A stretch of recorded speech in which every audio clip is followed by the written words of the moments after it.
Patrik Hutzel from intensivecareathome.com, where we provide tailor-made solutions for long-term ventilated adults and children with tracheostomies, and where we also provide tailor-made solutions for hospitals and intensive care units, whilst providing quality services for long-term ventilated adults and children with tracheostomies, also otherwise medically complex adults and children at home, including home BIPAP, home CPAP, also home tracheostomy care when adults and children are not ventilated. We also provide home TPN, which is home intravenous nutrition.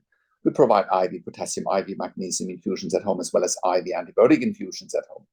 We also provide port management, central line management, PICC line management, Hickman's line management, as well as palliative care services at home, and that also includes ventilation weaning at home.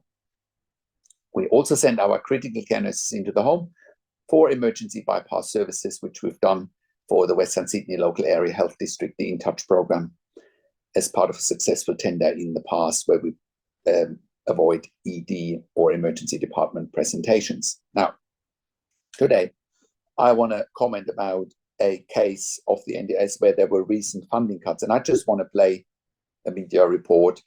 And while some of it might be really distressing, but it just illustrates what's going on at the moment, and I think people need to know about it. And they also need to know that, you know, we are a solution for this here at Intensive Care Home. Let's just play the media report of a little girl who had their nursing funding cut from the NDIS. So let's just play this from Ben Fordham from 2GB Radio. The crunch is coming for the National Disability Insurance Scheme. After letting the cost of the NDIS explode, they're now trying to contain the extent of the damage. Families are receiving phone calls and they're having their funding cut. And here's why. In recent years, we've allowed people to charge all sorts of weird and wacky stuff onto the NDIS, from brothel visits to luxury cruises. And now we can't afford the vital care that people really need. Alicia writes, the NDIS couldn't even afford my family the decency to speak to me. Instead, they emailed my support coordinator at 4:59 p.m. Her 3-year-old daughter, Koa, has an incurable brain disorder, and the NDIS has just decided to swing the axe on her support. Now, what I'm about to play you is distressing, but this is how Koa's sister, Ava, reacted when she heard what was happening to Koa.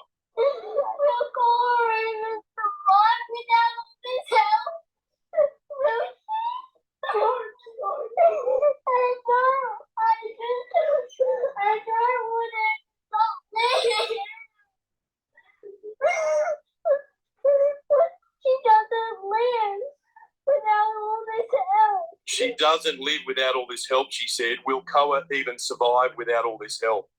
That's her sister. According to Koa's mum, the NDIS has now taken away nursing supports, a wheelchair-accessible vehicle, music therapy, and hydrotherapy. Alicia writes, the biggest cut is to nursing support. They've done this to my little girl, who experienced more than 120 seizures in 1 month and who relies on oxygen for life support to stay alive. Her sister is worried that all of these things are being taken away. Do the carers want to leave? No. But people are making them. Mummy's going to fight really, really hard to make sure that doesn't happen. Paula doesn't have a voice. We're going to fight. We're going to be loud as we can be, all right? Make sure her voice gets heard. I know it's heartbreaking to listen to, but this is what families are facing right now. And if you found yourself in this boat in the last week or so, we want to hear from you. The government allowed the NDIS to grow out of control and be exploited by people who don't need it. And now kids like Koa are paying the price. Alicia says she'll die. She'll die from this neglect. You have failed a sweet, innocent girl. But you won't hear the last of me. I will fight to the death. And this is what we warned about. They let too many pirates onto the ship, and now good people are being ordered to walk the plank. We mentioned Nicholas a few weeks ago. His twin sons, William and Lee, are on the NDIS, both severely disabled, receiving the same care, but their packages have been reassessed out of the blue, and Lee's funding has been cut by 1/3. Now, brace yourself. There's going to be a lot more of this happening. Children are having their plans automatically reviewed, sometimes over the phone, and their parents don't even have the opportunity to produce reports to oppose any decision. Mel says many participants are having their plans reduced by up to 30%. Harry says, parents really need to get communication in writing with regards to plan rollovers and budgets. And here's what's happened. The NDIS is one of the fastest growing areas of spending. The Minister Bill Shorten took way too long to do something about it. And now we have good people paying the price because too many bad people were allowed to take advantage. We'll give the final word to a dad called Dean, who has a disabled son who requires 4 therapists. Dean says, we're now getting punished for everyone else rorting the system.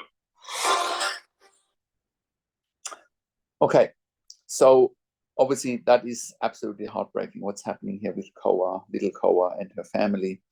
And whilst I cannot talk about, people rorting the system, I can't talk about that because that's certainly not our clientele here at Intensive Care at Home. They need intensive care nurses, sometimes funded by the NDIS, sometimes funded by other funding bodies. So my discussion today is certainly not about people rorting the system, because certainly not in our world. And I can't really comment about what's happening with other participants with disabilities. What I can comment about is that our clients would be in intensive care if it wasn't for our service. And to say that the NDIS cost is blowing out, I strongly disagree there, because if it wasn't for our service cutting the cost of an ICU bed by 50%, it would be even more expensive. It's just taxpayers' money anyway. If people go to hospitals, then the state government is paying.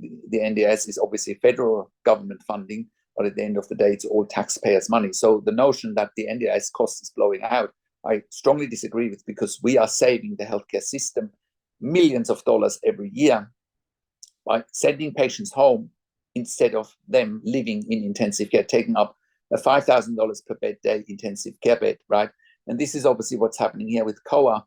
If she doesn't get the help she's needing, she'll probably end up in hospital, and her care will be even more expensive, right? Because then she has to be kept alive in intensive care, right? Or in a hospital, which is way more expensive than providing home care. It just doesn't make sense. And whether it's Bill Shorten from the NDIS, whether it's state government health officials, it doesn't really matter. Get on a table, get together and work out what's best for families and for their sick children or for their sick family members. Work that out. Don't make it about us versus them. Just use common sense, because it is common sense to cut the cost of an intensive care bed by 50% when possible, right? It doesn't make sense to cut funding altogether for nursing if, with Koa, she's having 120 seizures every month. That's, about 4 seizures every day. So with seizures, especially grand mal or tonic-clonic seizures, airways can become compromised, and that is not something that can be managed with a support worker, for example, with a disability support worker. If airways become unstable, if medications such as benzodiazepines or other anti-seizure medications need to be given, or opiates need to be given, that is the skill of a registered nurse. Often when airways are compromised, is a skill of an intensive care nurse, not the skill of a support worker. As sometimes the NDIS wants people make believe. It is absolutely heartbreaking what's happening with Koa. And I can also encourage Koa's family to reach out to us here at intensivecarehome.com, because I believe we can help Koa, because we also provide level 2 and level 3 NDIS support coordination. What we've learned over the years is, again, I don't know Noah's case inside out, but what we have learned over the years is often that some NDIS support coordinators are not providing or gathering the evidence that is needed for the NDIS. Again, I can't comment on Noah, but we have a lot of experience with providing the evidence for funding, for nursing care funding for the NDIS, including intensive care nursing, right? And our NDIS support coordinator, Amanda, knows all about that. So I can only encourage you to reach out to us here at intensivecarehome.com. We also have our own NDIS support coordinator. And what we've done from day one, we've been in business now since 2013. All we did from day one is advocate for our clients, to help them get the funding they need. But once again, keep in mind, this is a win-win situation. If our clients were in intensive care, taking up an intensive care bed that is in high demand, it would cost the taxpayer $5,000 to $6,000 per bed day, whereas with intensive care at home, it's about 50% of the cost. and we're freeing up an ICU bed. So it's a win-win situation all around. So with all of that said, with intensive care at home, we currently operate all around Australia in all major capital cities, as well as in regional and rural areas. And we are an NDIS accredited service provider. We are also a TAC and WorkSafe approved service provider in Victoria, iCare in New South Wales, NIISQ in Queensland, DVA all around the country, as well as we have received funding through public hospitals, private health funds, as well as departments of health. We also provide level 2 and level 3 NDIS support coordination, which is what little Koa needs urgently. She needs a really good NDIS level 3 support coordinator who knows what they're doing. We also provide specialist NDIS nursing assessments. We have our legal nurse consultant team that can provide those NDIS specialist assessments, right? Like I said, we also send our nurses into people's home to avoid ED admissions. And if you are an NDIS support coordinator, you need help with advocacy, because again, most NDIS support coordinators are not clinical. They don't really know what to advocate for because they haven't worked in intensive care. They don't really understand what level of skill needs to be brought into people's home to keep them out of hospital predictably and keep them alive predictably, because this is what's probably happening here to little Koa. If she doesn't get the nurses, she will either die or she will go into hospital. And I hope Bill Shorten sleeps well at night, or anybody else who's involved in the lack of funding here. I hope those people sleep well at night, and that's all I can say here.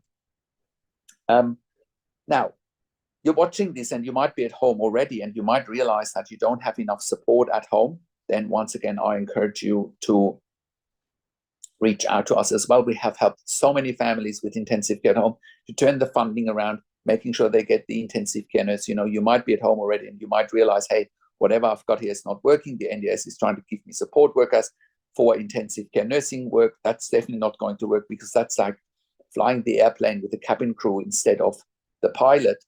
So, it's very important that you get the right level of support before it's too late. People have died because of it.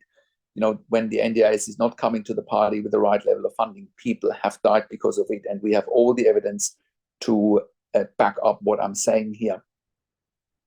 Now, and if you are a critical care nurse looking for a career change, we want to hear from you as well. If you have worked in critical care for a minimum of 2 years in ICU, pediatric ICU, ED, ideally with a postgraduate critical care qualification, we absolutely want to hear from you.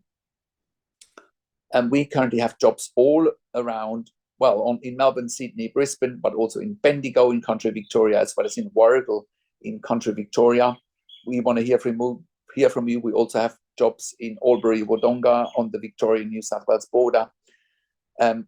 And we absolutely want to hear from you. Please keep in mind, we provide a tailor-made solution to our clients, which means we don't want nurses coming and going. We are looking for nurses who want to build relationships with our clients.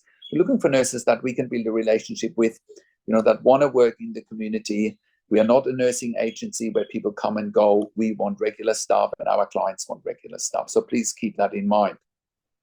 Now, and if you are an intensive care specialist, we are also currently expanding our medical team. So if you're an ICU consultant, please reach out to us.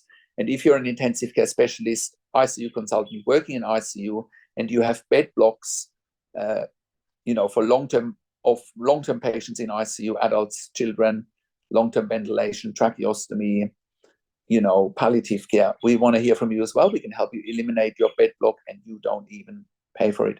And if you're a hospital executive watching this, we also want to hear from you. We can help you eliminate your bed blocks in ICU, in hospitals, in the emergency department. You can reach out to us as well. And the best way to reach out to us is on our website at intensivecarehome.com. Call us on one of the numbers on the top of our website, or send us an email to info@intensivecarehome.com. If you are in the US or in the UK and you need help, please reach out to us as well. We can help you there privately. And if you like my videos, subscribe to my YouTube channel for regular updates for families with intensive care at home and intensive care. Like the video, click the notification bell, share the video with your friends and families, and comment below what you want to see next, what questions and insights you have. I also do a weekly YouTube live where I answer your questions live on a show, and you get notification for the YouTube live if you are a subscriber to my YouTube channel or if you subscribe to our email newsletter at intensivecareathome.com.